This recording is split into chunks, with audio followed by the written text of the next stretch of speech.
Makeup കൂടുതലാണ് ചേട്ടാ. Makeup കുറച്ച് കുറവാണെങ്കിലേ ഉള്ളൂ. ഹേ ഗായ്സ്, രാവിലെ തന്നെ അണിഞ്ഞൊരുങ്ങി എങ്ങോട്ടാണെന്നല്ലേ? ഇന്നാണ് നമ്മുടെ ഗ്രാജുവേഷൻ ഡേ. കോളേജിൽ ആദ്യമായിട്ട് അഡ്മിഷൻ എടുക്കാൻ അത്തിച്ച് തന്നെ വന്നതുകൊണ്ട് ഇന്നും അത്തിച്ച് തന്നെ എന്നെ കൊണ്ടുവിടേണ്ടി വന്നു. കൃത്യം 8:30 ഞങ്ങൾ സ്റ്റുഡൻസിന്റെ റിപ്പോർട്ടിംഗ് ടൈം. പക്ഷേ ഈ അടുത്തായിട്ട് ഞാൻ എന്നും നേരത്തെ പോയി പോസ്റ്റ് ആവുന്നതുകൊണ്ട് ഞാൻ ഇത്തവണ എത്തിയപ്പോൾ ഒരു 9:30 മണി. പക്ഷേ അത്ഭുതം എന്ന് പറയട്ടെ, എൻ്റെ ക്ലാസ്സിലെ 3/4 പേരും വന്നിട്ടില്ലായിരുന്നു. പിന്നെ കിട്ടിയവരെയൊക്കെ കൂട്ടി രജിസ്ട്രേഷൻ കൗണ്ടറിൽ ചെന്ന് രജിസ്റ്റർ ഒക്കെ ചെയ്ത് ഈ കോട്ടും ക്യാപ്പൊക്കെ മേടിച്ച് അതങ്ങ് സെറ്റാക്കി. കാണുന്ന പോലെ അല്ല കേട്ടോ, ഇത് ഇട്ട് കഴിഞ്ഞാൽ ഭയങ്കര ചൂടാണ്. പിന്നെ നമ്മൾ ഇത്രയും പേര് ആ ഓഡിറ്റോറിയത്തിൽ ഇരിക്കുന്നതിൻ്റെ ആ ഒരു ചൂടും കൂടെ ഉണ്ടായിരുന്നു.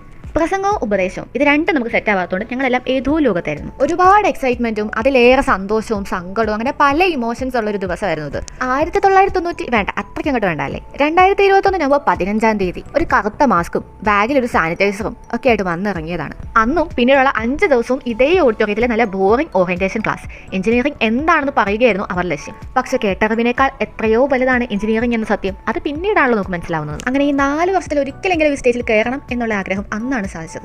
ചില സാഹചര്യങ്ങൾ കൊണ്ടോ സന്ദർഭങ്ങൾ കൊണ്ടോ ആളുകളെ കൊണ്ടോ അത് സാധിച്ചില്ല എന്നതാണ് സത്യം. ആൻഡ് ഫൈനലി ഞങ്ങൾ എല്ലാവരും ഒഫീഷ്യലി എഞ്ചിനീയറിംഗ് ഗ്രാജുവേറ്റ്സ് ആയിരിക്കുന്നു.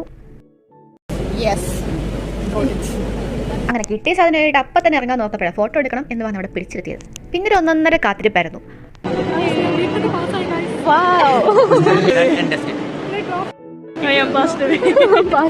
പിന്നെ അങ്ങോട്ട് മുഴുവനും ആഹ്ലാദ പ്രകടനങ്ങളായിരുന്നു. ഞങ്ങളെക്കാൾ സന്തോഷം ഞങ്ങളുടെ പേരൻസിന്റെ മുഖത്തായിരുന്നു. പേരൻസിന്റെ കാര്യം പറഞ്ഞപ്പോഴാണ് മറ്റൊരു കാര്യം. എന്നെ കൊണ്ടുവിട്ടിട്ട് അത്തച്ചി വീട്ടിലുള്ള ബാക്കിയുള്ളവരെ വിളിക്കാൻ വേണ്ടി പോയതാണ്. പിന്നെ എന്നെ പോലെ തന്നെ അവർക്ക് നല്ല പഞ്ച്വാലിറ്റി ഉള്ളതുകൊണ്ട് അവർ വന്നപ്പോൾ ഈ ഓഡിറ്റോറിയത്തിൽ ഇതിന്റെ പുറത്തെ ഓഡിറ്റോറിയത്തിൽ സ്ഥലമില്ലായിരുന്നു. 10,000 പേര് വരുന്നതുകൊണ്ട് ഒരു 3-4 സ്ഥലങ്ങളിലായിട്ട് വലിയ സ്ക്രീനിൽ ലൈവ് സ്ട്രീമിംഗ് ചെയ്യുന്നുണ്ടായിരുന്നു. അങ്ങനെ ഏതോ ഒരു സ്ഥലത്തെ സ്ക്രീനിലൂടെ അവർ എന്നെ കണ്ടു. എന്നാൽ പിന്നെ അവർക്ക് യൂട്യൂബിൽ ഇരുന്ന് കണ്ടാൽ പോരായിരുന്നു. 21 നവംബർ സ്റ്റാർട്ട് ചെയ്ത് 25 ഏപ്രിൽ 30 എക്സാം ഒക്കെ കഴിഞ്ഞ് 4 3.5 വർഷത്തെ ഞങ്ങളുടെ എഞ്ചിനീയറിംഗ് ജീവിതം ഇന്നിവിടെ ഈ വേദിയിൽ വെച്ച് അവസാനിക്കുകയാണ്. പിന്നെ ഈ ഇരിക്കുന്നതാണ് നമ്മുടെ ക്ലാസ്സിലെ അടുത്ത യൂട്യൂബർ തെരേസ് ബോബി. അക്കൗണ്ട് ഞാൻ അവിടെ മെൻഷൻ ചെയ്തേക്കാം. പിന്നെ ഇതിൽ എടുത്തു പറഞ്ഞൊരു കാര്യമുണ്ട്. A big thanks to all our teachers. സ്റ്റേജിന്റെ ബാക്കിൽ നിന്നും ഫ്രണ്ടിൽ നിന്നും അതുപോലെ തന്നെ ആ പരിപാടി എല്ലാം കോർഡിനേറ്റ് ചെയ്യാൻ വേണ്ടി അവിടെയുള്ള ഓരോ ടീച്ചേഴ്സും സ്ട്രഗിൾ ചെയ്യുന്നത് ഞങ്ങൾ കാണുന്നുണ്ടായിരുന്നു. ഇന്നത്തെ ഈ ഒരു ദിവസം മാത്രമല്ല, ഈ കഴിഞ്ഞു പോയ 4 വർഷം അവർ ഓരോരുത്തരും എടുത്ത എഫേർട്ട് ഒരിക്കലും പറഞ്ഞാൽ തീരുന്നതല്ല. എല്ലാവരെയും കാണണം, സംസാരിക്കണം എന്നൊക്കെ ഉണ്ടായിരുന്നു. പക്ഷെ അവരും നല്ല ബിസി ആയിരുന്നു. ഞങ്ങളും പിന്നെ എന്തൊക്കെയോ പരിപാടികളൊക്കെ ആയിട്ട് അങ്ങ് പോയി. പിന്നെ ആ ഒരു കോട്ടും ക്യാപ്പൊക്കെ വെച്ച് വെറുതെ കുറച്ച് നേരം ഷോ. പിന്നെ അങ്ങോട്ട് ഫുള്ളും ഫോട്ടോഷൂട്ടായിരുന്നു. അങ്ങനെ ഫാമിലിയുടെ കൂടെയുള്ള ഫോട്ടോ ഒക്കെ എടുത്തെങ്കിൽ ഞാൻ എൻ്റെ വീട്ടുകാരെ നൈസായിട്ട് പറഞ്ഞു. അപ്പം ഇതാണ് എൻ്റെ ഗ്രാജുവേഷൻ്റെ ഫുൾ ആൻഡ് ഫൈനൽ ലുക്ക്. പിന്നെ ഈ സാരി നിങ്ങൾക്ക് എവിടെയെങ്കിലും കണ്ടതായിട്ട് തോന്നുന്നുണ്ടെങ്കിൽ അത് തികച്ചും യാദർശികം മാത്രം. പിന്നെ ഞങ്ങളുടെ അപ്രതീക്ഷിതവും വളരെയധികം യാദർശികവുമായ ഒരു യൂട്യൂബേഴ്സ് മീറ്റ് ആയിരുന്നു. വളരെ അൺഎക്സ്പെക്റ്റഡ് ആണെന്ന് ഈ വീഡിയോ കണ്ടാലേ മനസ്സിലാവും.